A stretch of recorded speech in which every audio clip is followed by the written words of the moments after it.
So this is now the third Mafiathon that Cenat would have put on when this is all said and done, and I still don't understand how this guy is one of the most popular streamers in the world. And I'm not hating, it's just genuine curiosity. If I could build my own Mars rover and let it explore Cenat's stream, I might get this much closer to understanding what I don't understand. Like, I see at least one clip of his stream every couple hours, and every time it's the same thing. He's at his computer when a random celebrity comes to visit him so they could talk, and it's like, yeah, that's what a podcast is for, dog, only more organized. Like, I'm seeing these influencers, rappers, actors, whoever go on his stream, and I'm like, is that all they do? Like, whenever I see a clip from his Mafiathon be posted, it's always whenever the special guest is walking in, and then literally one of them leaving. Like, someone posted, Ice Spice and Lotto had quite the outro to their stream with Cenat. You're telling me these girls were there for hours and the part where they leave is what you decide to post? Do you understand how unentertaining and boring you have to be as a person for someone to highlight the way you leave? That means nobody cared what these two had to say, and we're only waiting for them to start clapping it like a seal asking for food. And then he actually had the Jonas Brothers come and visit him, which is like cool until you realize that all they do is just sit around. Like, the clips of them that are getting reposted are the ones where they're singing a song, and that's literally what they do right when they get there. So I'm like, there's no way this guy's just bringing people on his stream, and just by them being there, it's getting him popular. This is Mafiathon 3, dog. This was being advertised on the fucking Las Vegas Sphere, on Times Square. How the fuck is a desktop stream even getting a fraction of the attention a streamer like Speed is getting? But I go to his stream and I find out that the only clip of Cenat and the Jonas Brothers getting posted is this one is because he had nothing prepared for when they got there. Like, I don't know if he expected them to sing all their songs while they were there, but after they sing to get the chat all hyped up, they sit down and Kai starts asking them some of the greatest questions ever asked. Who out of y'all three was like, yo, I'm started gravitating towards more music? Oof. Well, it started with Nick when he was like 11. Yeah. Well, I mean, even younger. Nick and I started doing like Broadway theater shows. And how's that? Amazing. Is it hard? Like the best training ground ever for we did. Is it hard? Very hard. Yeah. But then we started recording music when I was like 12, and I was like 15 and 20. What do you feel like that actually helped you with a lot? With the Broadway stuff? Yeah. I don't know, Kai. Maybe it helped him become a fucking singer? How did performing in theater shows help him with becoming a performer? That's like asking someone who went to art school, how did that help you become an artist? How did going to art school help you become an artistic genius? It's almost like he went to school for it. But after hearing that they started writing songs when they were just 15 years old, Kai's like, well, I can't even write a song now. And they're like, well, why don't we? And then they proceed to make a song in the most awkward jam session I've ever seen. Yeah. So probably 15 years old, we wrote our first song together. Yeah. 15? Yeah. And then, I can't even write a song myself right now. Let's write one. Let's write one. Let's write one right now. Oh, we're writing one right now. Okay, bet. We need chat to give us some. And I fake being sick for the next week so I can stay home and keep playing. We need chat to give us some ideas for songs. What do you want to hear songs about? I love song. I love song. It's good, yeah. Like those chords. That's inspiring. Is it what? Like those chords. Yeah, I like that. Okay, so listen, love song, right? So Yeah. boom. I love my girl smile. I love how smart she is.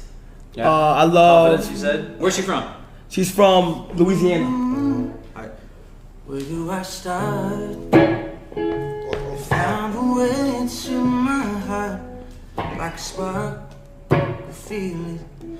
First time we spoke. W's in the chat. Right. Big song. Hold on, let's see what time it is. Louisiana Rain. Something about your smile. You might be. That's a good melody. You might be some kind of miracle. You might be something that can take me home. And I can be your one and only superhero. I like to think this is how all the Jonas Brothers recording session goes, like that one Fall Out Boy music video. But you can tell why nobody was reposting this, and if they were, it definitely wasn't going as viral as when they were rocking out.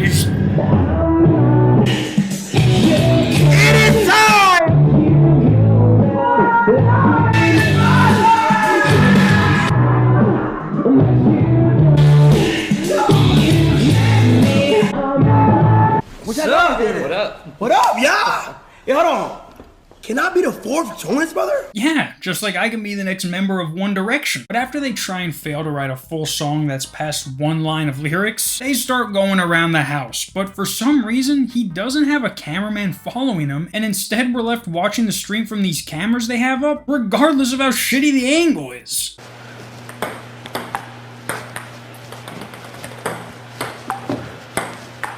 Oh! Are you ready? Yep. Play to 5. Okay.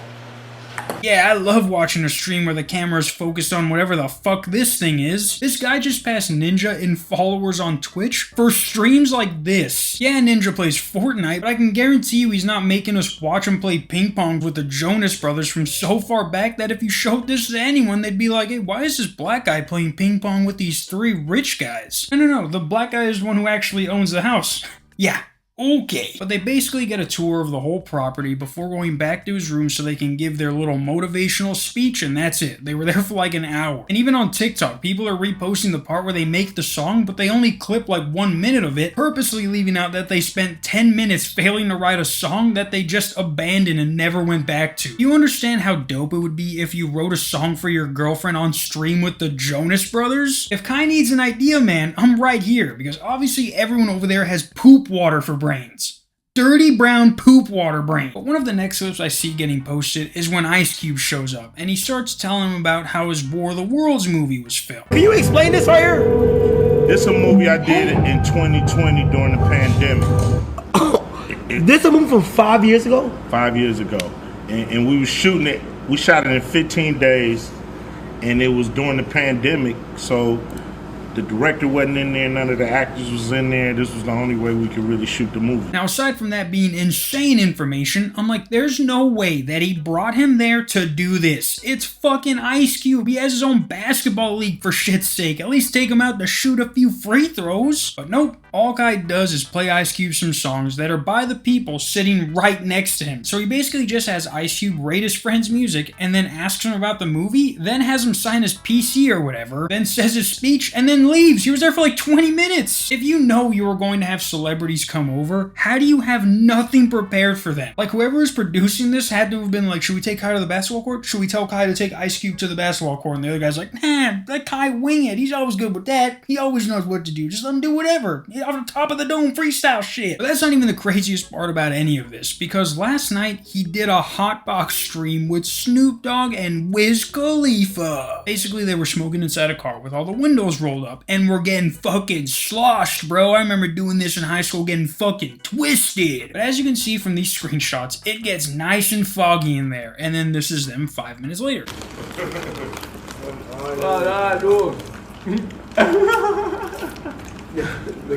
Oh, dude, you should. Oh, dude. It's OD. This guy's so high he forgot to wear his hoodie. Who wears a shiesty with no hoodie? Also, I like how they're all eating Snoop Dogg's disgusting rap chips. Those taste like if someone put their dirty feet into the bag before they sealed it. But not even that. The people who watch these streams are 95% children. He's promoting this like he hasn't been one of the only streamers who adamantly tells you not to smoke weed unless you're doing something productive. If you smoke weed, nigga, f that weed, bro. I ain't gonna lie, I know mad weed smokers, that motherfucker make them slower. Believe it or not, how about you make this, you do this. At least get some things done, and then to celebrate, smoke the Zaza. Okay? Just get like a certain amount of productive things done, and then be like, you know what, this is my reward.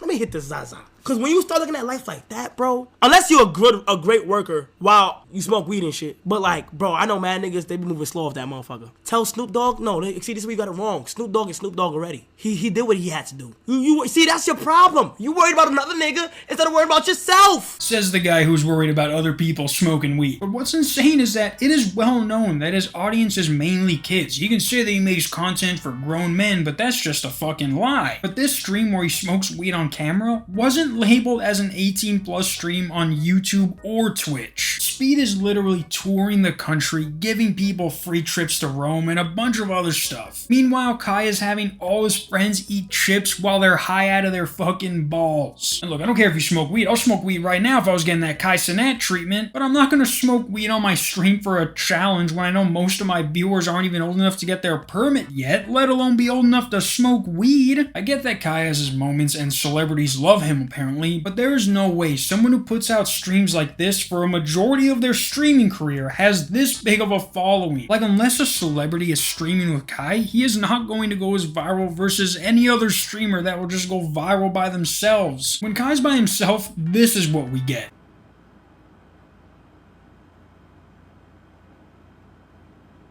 But the last thing I want to point out about these streams is that since they're being streamed continuously for 30 days, all of his streams are 12 hours of quote-unquote content and then 12 hours of him sleeping. He doesn't stay up all night one stream and then sleep during the day for another. He just rotates celebrities for 12 hours and then sleeps. Like, I'm sure he has tons of fans in other countries, so he at least could be like one time just be like, alright, this is for you, North Korea, and we're gonna pull an all-nighter, baby! But nope, he's on that great American schedule, sucker. But yeah, guys, like I said, Kai just passed Ninja in followers on Twitch, and when you think about it, that's fucking insane that this is all from Fortnite, and Kai has to continuously throw these giant lackluster events to achieve the same thing. It's because he's black, isn't it?